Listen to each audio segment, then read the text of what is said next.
네. 그렇다고 해서 당장 병이 걱정인데 무조건 CT 검사를 안 받을 수도 없는 노릇입니다.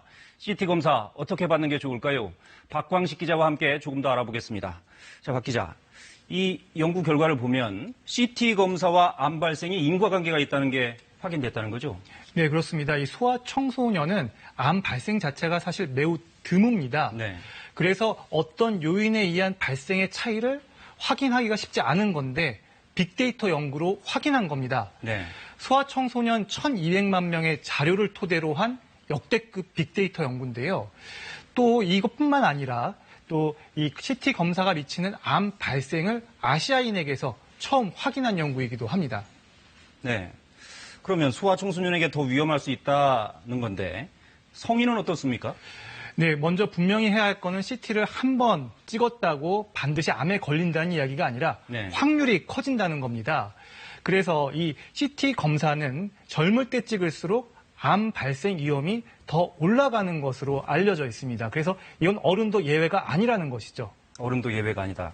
성인이라도 되도록이면 피하는 게 좋겠다 이런 얘기죠. 예. 그런데 숨은 병을 찾으려면 무조건 CT 검사를 안 받을 수도 없는 거 아닙니까? 네, 맞습니다. 그래서 CT 검사는 양날의 칼과 같습니다.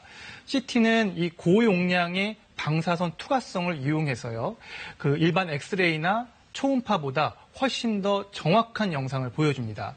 현대의학에서는 꼭 필요한 장비가 분명한데요. 네. 다만 이 방사선 노출량이 상대적으로 많다는 점도 염두에 둘 필요가 있습니다. 네.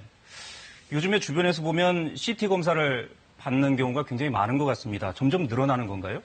네, 그렇습니다. 우리나라는 CT 장비를 많이 보유한 국가 중 하나입니다. 네. 인구 100만 명 기준으로 38대를 보유해 OECD 평균보다 1.4배 많습니다.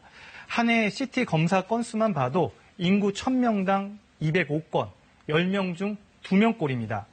CT 검사를 남발하는 것 아니냐는 지적이 나올 법도 한데요. 네. CT는 촬영 부위별로 방사선 피폭량이 다릅니다. 배안을 들여다보는 복부 CT는 방사선 피폭량이 흉부 엑스레이 100장에 해당하고요. 양성자 방출 단층 촬영, 이 전신암 검진으로 불리는 PET, 이 펫CT는 엑스레이 140장 정도입니다. 이 펫CT의 경우 원래는 암의 전이나 재발을 확인하는 검사인데 전신암 검진으로 오용되는 일이 흔합니다. 네. 건강검진으로 이 CT를 찍는 경우가 많지 않습니까? 전신 암 검진하느라고. 그러면 이런 전신 암 검진은 필요가 없는 겁니까? 전신 암 검진, 이 CT는 좀 불필요하다는 거죠. 네. 그래서 이 사실 건강검진 목적의 CT에 대해서 지금까지 이 저선량 이 폐, 이 흉부 CT는 이 이른바 이 폐암 검진이죠. 그거는 조기 검진이 이득이 밝혀진 바가 있습니다. 근데 이걸 제외한 다른 CT는 아직까지 조기 검진의 이득이 밝혀진 바가 없는데요. 네. 그래서 따라서 이 멀쩡한 사람이 일반 CT 검사를 받을 필요가 없습니다.